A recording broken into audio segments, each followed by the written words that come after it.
Welcome to the Manager Matt podcast show. The show is designed to give you solutions to your day-to-day management and leadership problems. It's hosted by Matthew Haddock, a frontline manager and leader with over 25 years of experience. If you're ready, then let's get on with the show. Welcome to the Manager Matt podcast show. I do hope you are well and getting the results you need through the people around you. Now, what is the show about? Well, it helps you become a better leader, manager, and be smarter with your teams. Not just in your job, but hopefully away from work. Now, today, episode is all about developing your successor. What do I mean by that? Well, the number of times I get asked in interviews, how have you developed a team? How have you developed a successor? How have you gone and taken a person from someone maybe struggling or maybe wanting to do more to get to that next level? You know, you hear it all about this idea of how do you train someone to take your job? And the only way you can move forward as a leader is to have someone who can succeed. But it's not just all about that. It's also about having someone in your team that can do your job, not just covering the odd holiday, someone who can honestly sit in your seat and take over the responsibilities. It also means that you can have a better decision-making process within your team because you've got someone in there who is going to make the decisions with you. How do you do that? How do you get this legacy of leadership? How do you do it? Well, I'm going to break it down for you. First part is let's think about the long game here. So how are you going to build a successor for you? And it starts with this idea of an aim of having a long plan with someone. We're not talking about a one-off conversation or a 2-week handover before you go on holiday. I'm talking about that 12 to 14 month ahead. Who in your team has a potential to step up? What gaps would they need to close?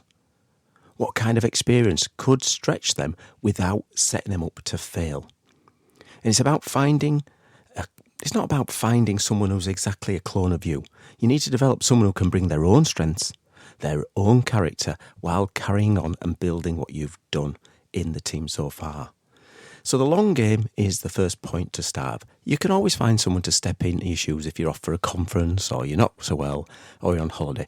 They can do the basics, and that's just covering the basics. But what you're looking for is someone who can really step forward, take that character and push it forward. Not an exact copy of you, but moves it forward. So how do we do that? Well, you've got to break it into short-term steps. Once you've got that long-term vision, break it down into the short-term action. So the vision is to have someone ready within 12 to 24 months, and the actions is how do we do it? So every quarter, you should be asking yourself, what can I delegate, coach, expose them to that moves them a step closer to being ready for the big shoes? What could you do? Let me give you some examples of this. Give them ownership of some projects, smaller projects, maybe projects outside their area. Let them lead team meetings. So let them have the exposure to the weekly SLT. Have them present results to the senior team above you.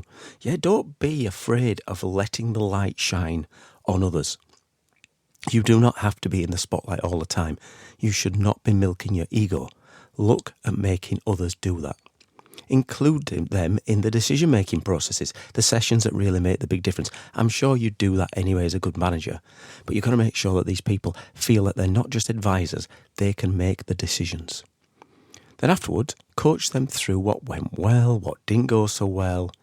That's when you get that real development happening. In doing that, you get them to reflect on themselves, what they are learning. They need to then refine what they could do better. It also allows your team around you, especially the individuals that you're coaching, to challenge you, to ask those questions. Why? Why are we doing it this way? What is the purpose? Are we going in the right direction? And be confident enough to challenge you. The decision will still sit with you, but you will be able to bounce the ideas off you on an equal basis, and they will understand that. So look at those short-term steps. As I said earlier, it's about not creating a clone. So it's coaching, not cloning. Now, this is the real trick. You're not there trying to build a mini you. It's not Dr. Evil from Austin Powers. You're not making a mini you. You're coaching them to lead in their own way. Not your style, not your way of talking, not your approach to presentations. They might take some of it, the good stuff, but not just a copy of your style. It's not copy and paste. Good coaching is about asking the right questions. Asking things like open questions like, how would you handle this? What options do you see? What did you notice about how the team responded to that? And these are great questions because they get people thinking. You know, when you start thinking like a leader, you're in the right mindset. When you're giving that person the confidence to challenge, to think differently, to say, well, how would you handle it? And it makes you learn. Because every day you should be learning something so they can be a mirror for you to look back. Next part, the right person in the right place, the right time. You know, that's obviously sometimes what happens. You know, the ultimate goal is to have that right person, right place, right time. It doesn't happen all the time. And, you know, maybe if you're lucky, fair enough, there's this person, but it's never that easy. What you've got to do is make sure that you have planned ahead, because you're not going to magically find someone who steps into your place. You need to coach with intention, making sure it is part of your process. You know, I've spoken on this show many times around one-to-ones, feedback, coaching, delegation. That's all part of this. Giving them real opportunities to prove themselves, not just a throwaway toy project, a real project, something they can actually put themselves to, but allowing them to have a safety net of you there so they don't feel if it fails, it's the end of the world. And of course, make sure that you are in a place mentally yourself. So there's a point where you are going to develop this person over the 12 to 24 months. There's going to be 2 or 3 things going to happen. One is you are going to move on. You're ready for that next challenge. It's time to move forward, and that's brilliant. Everything's great. Maybe internally, maybe externally. If you're in a good company, they'll be doing this all the time at every level, looking for talent, having the talent conversations. I've worked in some great businesses that do some good work on talent development. But there is a point where you might have to leave that business, move on. But you are going to make yourself redundant, so be aware of that. There's a point where you're going to make yourself redundant, so how are you going to react to that? That could be a good thing. You could become a little bit anxious. You've taken this person through. The second thing that could happen is you've coached them and they're going to leave. Maybe stay within the business, that'd be brilliant, but maybe they're going to go somewhere else, leave the business.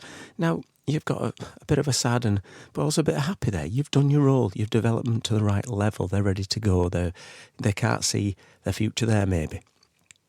But on the other side, you're losing good talent, you're losing a good team member, and you're losing someone you've been working on. But I suppose it's like bringing up your own children. There's a point where they've got to go and fly their own path. So that's what you're looking for in there. So those are ones. Or the third option is everything stays the same. The person just carries on as being a number 2. And there is some great number 2s out there that can step up when you need, but are not really bothered about it. They've had a go. They've had this 12 months. And then there's a point where you have to go back through the cycle and find somebody else. So start today, look around your team. Spot the sparky ones. What's that person that looks like they could go further? Then you've got to build a plan, set some short-term goals with them, and start to coach. Because when you help someone grow into that role, you not just building a successor, but you are also building a reputation as a true leader yourself. Because the true leaders develop other leaders. They're not about themselves. They're not about their ego. They're about getting people together and moving them forward to be better tomorrow than they are today. Well, thank you so much for listening. As I'm always learning and I always want to build, please send some comments, put them in the DMs, find me on LinkedIn, it's Matthew Haddock. Send me what you think were good or bad about the show or any future episode you'd love me to dive into. Well, that's it for Manager Matt this week.